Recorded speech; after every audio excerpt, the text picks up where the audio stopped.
ilang araw na rin ako nag-aantay guys na may mag-cash out na kahit 5K man lang sana kasi kailangan ko nga po sa team ko. Kasi tinatamad nga po akong lumabas ng bahay guys kasi ulan. Masama ang panahon at laging baha sa amin, putik pati.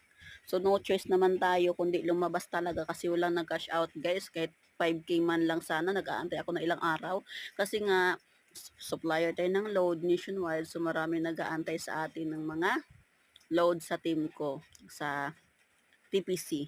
So pasilip ko lang yung buhay ko guys bilang isang technician, isang negosyante, ayan. So that time is nag-ready na ako kasi lalabas nga talaga ako dyan guys kahit masama ang panahon, kahit putik na, kahit medyo matubig ang kalsada. So tara lulusong tayo.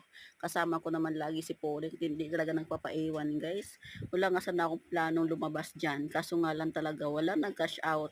So kung kailan ako wala ng cash out saka naman darating na may magpapa-cash out na wala na. Na replenish ko na sa TPC guys. Yun, di ba? Kung kailan wala ng cash out saka na darating, saka na maghahanap na may mag-cash out, so wala na. So ito yon. So yan, paalis na nga ako that time guys. So medyo natagalan ako kasi meron tayong kapatiran na Muslim na nagpapatulong kung paano mag cover ng kanilang notebook, ano po yun.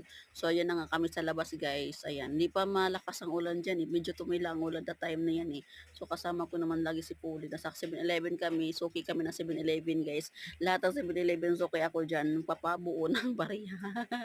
Oo, bud na lang talaga at kada punta ko is meron talaga silang pambuo sa aking mga bariya. Oo. So, na nga, lumakas na nga ulan dyan banda guys. Basa na kami ni Pauline kasi pumunta nga kami sa ibang tindahan, naghanap ng pambuo. Wala kami dalang payong. Akala ko may payong kami dyan sa kay Blazy e-bike ko. Wala palang payong nadala. So, ito kami ngayon guys, basa.